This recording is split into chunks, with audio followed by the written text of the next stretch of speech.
Es momento de hablar de medio ambiente en France 24. El 5 de agosto, The New York Times Magazine, la revista semanal de los domingos del periódico The New York Times, dedicó toda su edición al cambio climático. Perdiendo la Tierra, la década en la que casi paramos el cambio climático, es una colaboración con el Centro Pulitzer y es el resultado de 18 meses de investigación y más de 100 entrevistas. Hace un repaso de lo que sucedió entre 1979 y 1989, cuando incluso la industria del petróleo tenía claro que el cambio climático era una realidad. Nadie cuestionaba los hechos científicos. Según el artículo, nunca estuvimos tan cerca de encontrar una solución a este problema.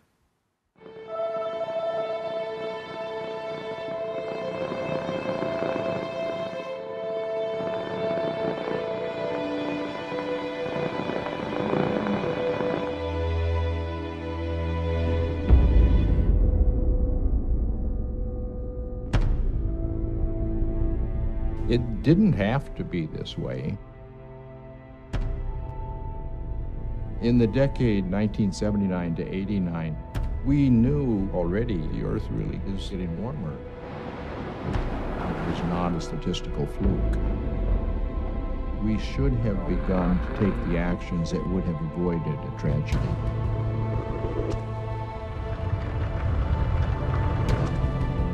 Knowing that we could have avoided this, it is a tragedy that we didn't.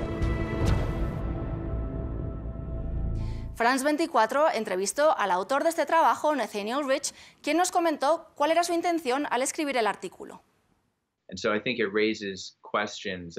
Creo que plantea la cuestión sobre nuestra capacidad como especie de tratar de resolver problemas a largo plazo, problemas que tienen graves consecuencias, pero que quizás no se sientan durante décadas o incluso generaciones. Obviamente ahora mismo estamos empezando a sentir las consecuencias, pero a principios de los 80 sabía que era un problema devastador, de eso no había duda. Pero se pensaba que nadie tendría que lidiar con eso en su vida y creo que esa idea hizo que fuera muy difícil que la gente reaccionara con la fuerza necesaria.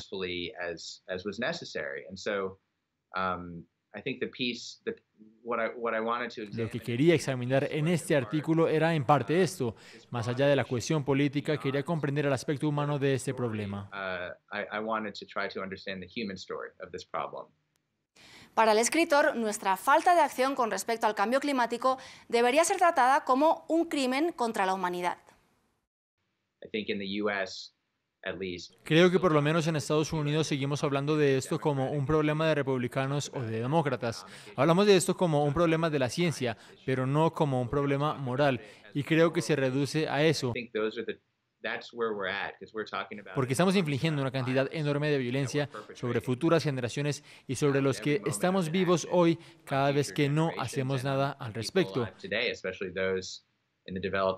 Y especialmente sobre los países en desarrollo y las personas que no son ricas y que no podrán permitirse pagar las consecuencias. Creo que deberíamos hablar de esto de la misma manera en la que hablamos de los tiroteos en escuelas o de la separación de familias, como una abominación moral. Y el discurso en la esfera pública aún no está a ese nivel en Estados Unidos. Sigue estancado en el tema político. No estamos tratándolo como un crimen contra la humanidad, pero creo que eso es lo que está sucediendo.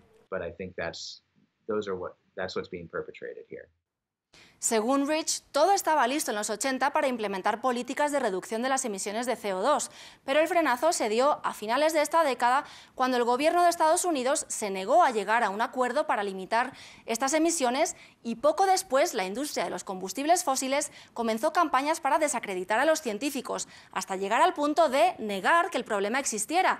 Sin embargo, el autor afirma que no podemos seguir culpando a los políticos o a las grandes compañías petroleras.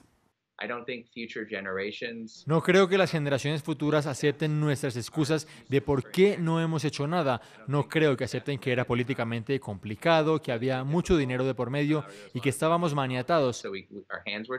Y creo que nosotros tampoco deberíamos aceptar esas respuestas. Son parte del problema, pero siento que debemos empezar a plantearnos más profundamente cómo pensamos en este tema y cómo hablamos acerca del tema. Pero creo que el primer paso es comenzar a hablar de esto como una crisis humanitaria y más que eso, la crisis humanitaria. la crisis de la humanidad. Con esas palabras del autor cerramos este tema. Y una de las noticias medioambientales de estos días llegó desde San Francisco, en Estados Unidos, donde un tribunal sentenció a la empresa de productos agrícolas Monsanto a pagar 290 millones de dólares a un jardinero enfermo de cáncer que utilizó durante años un herbicida que contiene glifosato. Esta sustancia es muy polémica porque hay diversas opiniones en cuanto a la seguridad de su uso. La Organización Mundial de la Salud afirma que es peligroso y potencialmente cancerígeno. Otras organizaciones, la Unión Europea y países como Estados Unidos, Japón o Canadá, y obviamente la propia Monsanto, aseguran que el producto no supone un peligro para la salud humana si se usa de manera adecuada. La demanda del jardinero fue la primera apuesta contra Monsanto que llegó a juicio y podría abrir las puertas a muchos otros casos contra este gigante, propiedad de la compañía farmacéutica Bayer. Y con esto terminamos la crónica de medio ambiente de esta semana. Ustedes pueden seguir informándose en el resto de nuestra programación y visitar nuestra página web france24.com.